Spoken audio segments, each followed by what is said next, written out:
नमस्कार, आपका स्वागत है। दोस्तों, नरक के मार्ग में एक महाभयंकर नदी पड़ती है जिसे वैतरणी कहा जाता है। इस अत्यंत दुष्कर और भयंकर नदी के बारे में भगवान श्री कृष्ण ने गरुड़ जी को बताया है। गरुड़ पुराण के धर्म कांड में वैतरणी नदी का विस्तार पूर्वक वर्णन किया गया है। किस प्रकार के पाप करने पर प्राणी को इस नदी से गुजरना पड़ता है तथा इस नदी का विस्तार और आकार कितना है, इस नदी को पार करने में कितना समय लगता है आदि के बारे में भगवान श्री कृष्ण ने गरुड़ जी को बताया है।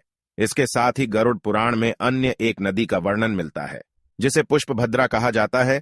यह नदी अत्यंत पवित्र, सुंदर और सुख प्रदान करने वाली है। इस नदी में गिरने वाले प्राणियों को कौन से सुख की प्राप्ति होती है, इसके विषय में भी भगवान श्री कृष्ण ने गरुड़ जी को बताया है। आइए जान लेते हैं नरक की वैतरणी और पुष्पभद्रा नदियों के विषय में। दोस्तों, अगर आप हमारे इस चैनल पर नए हैं तो इसे सब्सक्राइब जरूर करें। इस चैनल पर आपको पुराणों में वर्णित सभी महत्वपूर्ण जानकारी प्राप्त होगी। सबसे पहले जानते हैं भगवान श्री कृष्ण ने वैतरणी नदी का वर्णन किस प्रकार से किया है।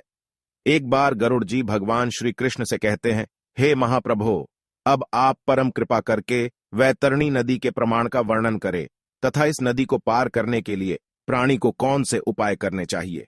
भगवान श्री कृष्ण कहते हैं, हे तार्क्ष्य, यमलोक के मार्ग में जो वैतरणी नाम की नदी है वह अगाध, दुस्तर और देखने मात्र से पापी आत्माओं को महाभयभीत करने वाली है।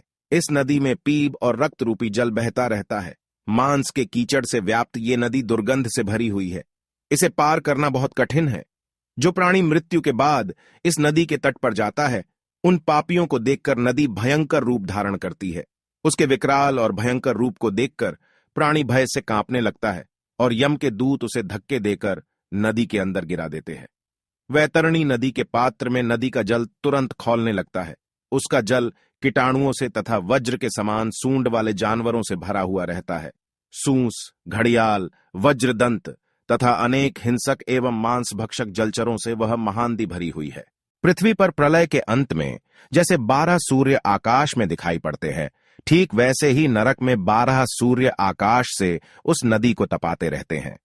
उस महातापी नदी में गिरने वाले पापी जन पीड़ा से चिल्लाते हुए करुण विलाप करते हैं। उनके मुख से बार बार परिवारजनों का नाम पुकारा जाता है, लेकिन वहां पर उनकी मदद के लिए कोई भी नहीं आता है। दुष्ट और पापी जनों की गति ऐसी ही होती है। वे उस महाभयंकर नदी में इधर उधर भागते हैं। ऊपर से तपते 12 सूर्यों की गर्मी से कष्टप्रद होकर वे नदी के जल में डुबकी लगाते हैं, लेकिन उससे भी उनके तन को शांति नहीं मिलती है।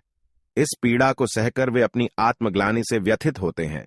हे खग, वह नदी चारों ओर से भयानक प्राणियों से भरी हुई होती है।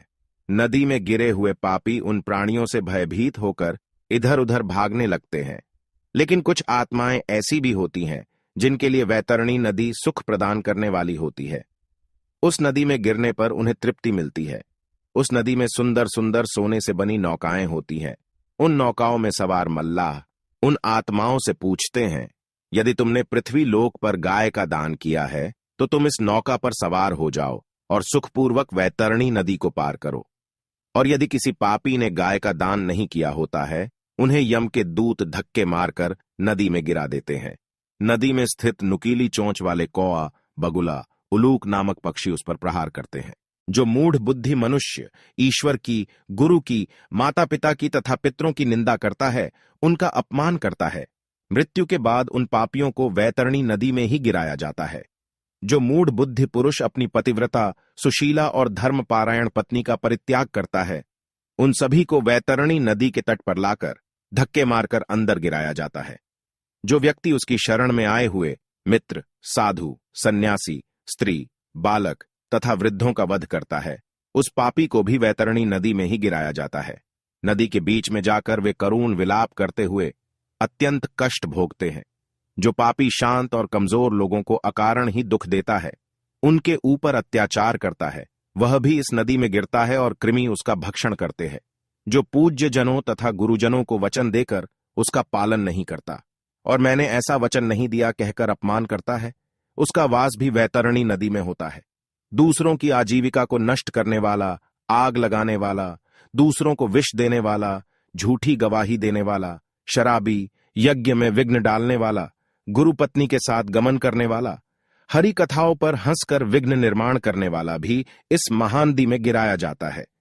जो व्यक्ति दूसरों को वस्तु भेंट करके फिर से उसे चुरा लेता है, जो सेतु को अर्थात पुल को गिरा देता है, दूसरे की पत्नी के साथ भोग विलास करता है, प्यासी गायों की बावली को तोड़ता है, छोटी कन्या के साथ व्यभिचार करता है, वह भी इस नदी में गिराया जाता है। जो दूसरों को दान देकर बाद में पश्चाताप करता है, मांस का भक्षण करता है, गायों को कष्ट देता है, वह भी वैतरणी में निवास करता है। अहंकारी, पापी तथा अपनी झूठी प्रशंसा करने वाला, कृतघ्न, गर्भपात करने वाला वैतरणी में निवास करता है। फिर 18वें दिन वह आत्माएं यमराज के उस नगर में पहुंच जाती है जहां पुष्प भद्रा नामक नदी प्रवाहित होती है। उस नदी का जल शीतल और सौम्य होता है। वे नदी के जल का पान करते हुए आगे बढ़ते हैं और उन्हें चारों ओर सुंदर दृश्य दिखाई पड़ते हैं। उनके ऊपर फूलों की वर्षा होती है और वे आनंदपूर्वक नदी में विहार करते हैं। उस नदी के तट पर बहुत ही सुंदर वट वृक्ष है जहां पर जीव विश्राम करना चाहते हैं, किंतु यम के दूत पापी लोगों को विश्राम करने नहीं देते हैं। उस प्राणी के पुत्रों के द्वारा जो भी मासिक पिंड दान किया हुआ होता है उसे वह इस स्थान पर प्राप्त होता है और वह उसे खाकर आगे बढ़ता है। तो दोस्तों, इस प्रकार से यमपुरी जाने के मार्ग पर प्राणी को इन दो नदियों से गुजरना पड़ता है, तभी उस प्राणी की मुक्ति होती है। उम्मीद है आपको यह जानकारी अच्छी लगी होगी। वीडियो को लाइक जरूर करें और कमेंट में जय श्री कृष्ण अवश्य लिखें। ऐसी ही आध्यात्मिक जानकारी के लिए हमारे चैनल को सब्सक्राइब करना न भूले। आप सभी का धन्यवाद।